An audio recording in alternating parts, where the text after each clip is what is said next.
Janet is the head of her household and cares for her two elderly parents and her sister with disabilities. She's struggling to find a balance between work and finding adequate care that she can trust.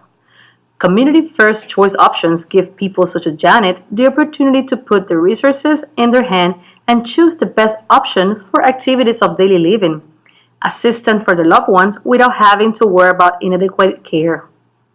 Currently, Janet is obligated to fulfill her roles as both a worker outside of the home and a caregiver for her family. She must cook, clean, run errands, handle medical appointments, and household responsibilities without the benefit of assistance. To go to work, she must leave her family in the company of professionals chosen by Medicaid. Now, thanks to the Affordable Care Act, Janet is able to hire a professional caregiver of her choosing.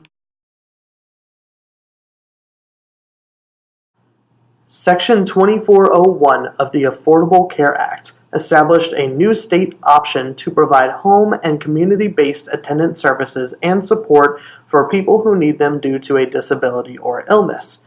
They can receive assistance from a caregiver or nurse, and they can be provided at the patient's home or a community-based program.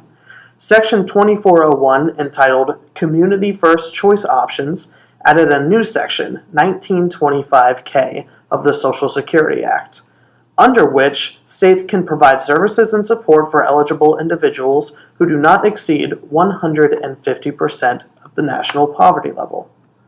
Services must be provided by a qualified caregiver in a home or community setting. To receive services, providers must work with agencies to ensure a safe, controlled environment. In addition, caregivers must receive skills training to be able to provide adequate services and support. Since the 1970s, states have had the option to offer personal care services under Medicaid state plans. However, it was only provided in the patient's home. In 1980, some states discussed the option to include personal care assistance in community settings to facilitate individuals in normal life activities. With the Omnibus Budget Reconciliation Act of 1993, Congress included personal care as a separate and specific optional service. Later, in 1999, additional guidelines were implemented to clarify the definitions of ADLs and IADLs. The guidelines clarified that relatives were permitted to care for family members, but prevented legal custodians from caring for them. The Cash and Counseling Program was established to assist those with disabilities to provide them freedom over their own lives. These programs take the money already given by Medicaid and puts the individual in charge of determining their own personal needs. Individuals could now hire someone of their choosing to assist with ADLs. This program was expanded upon in Section 2401 of the Affordable Care Act, focusing on a person-centered plan that allowed the participant to receive care from home and moved away from an institutional setting. Specifically, CFC covers assistance with activities of daily living, such as eating, grooming, and bathing, skills training to learn how to accomplish activities of daily living, backup systems to ensure continued services, support system activities such as needs assessment, risk assessment, and management, and voluntary training on how to fire, train, and hire your own caregivers.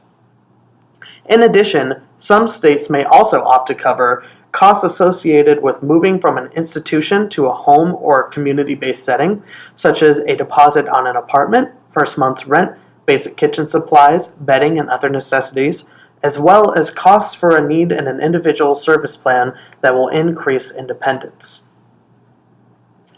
Attendant services, also called personal care or attendant care services, are intended to enable people with disabilities and chronic conditions to remain in their homes and communities by providing them human assistance and performing routine tasks.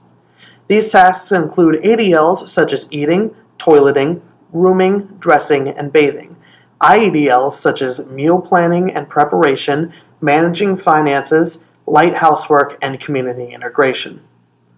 Attendants provide hand-on assistance to individuals in accomplishing these everyday tasks or provide supervision, so individuals may accomplish the tasks themselves. Other CFC services supplement attendant services by helping to coordinate personal care providers, develop a backup plan in case of an emergency, and provide physical adaptations to make the home an appropriate care setting. Individuals served through the CFC include persons of all ages who are eligible for Medicaid under the state plan, are financially eligible, and require an institutional level of care. However, the individual's income may not exceed 150% of the federal poverty level. It must be determined that without home and community-based attendant services, the individual would require an institutional level of care. In addition to meeting general Medicaid comparability requirements, states electing CFC must provide covered services and supports to all eligible enrollees in the state without regard for age, type or nature of disability, or the severity of the disability. Enrollees receiving the CFC benefit must have the ability to choose their providers. Under federal law, Medicaid enrollees may obtain medical services from any institution, agency, community, pharmacy, or person qualified to perform the service or services required. Consumer advocacy organizations and unions representing these groups viewed community first choice options as a way to increase the quantity and quality of services for their constituents. These advocates were highly vocal with both Medicaid officials and the legislature to encourage the state to look into community first choice options and continued to advocate as members of the statutorily required development and implementation councils. The population served under community first choice services has grown each year. As of 2016, 8 states offer this option in their respective Medicaid programs. An analysis of just 4 of the states, California, Oregon, Washington, and Montana, along with Arkansas, Arizona, and Maryland were the others, showed that the program has served more than 500,000 people since its inception.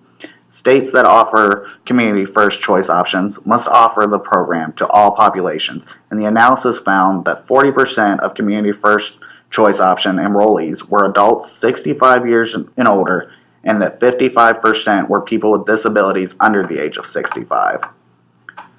Though the program requires the need for an institutional level of care, unlike other home health care options, this program cannot decline services to individuals based on age, disability, or where you live within the state.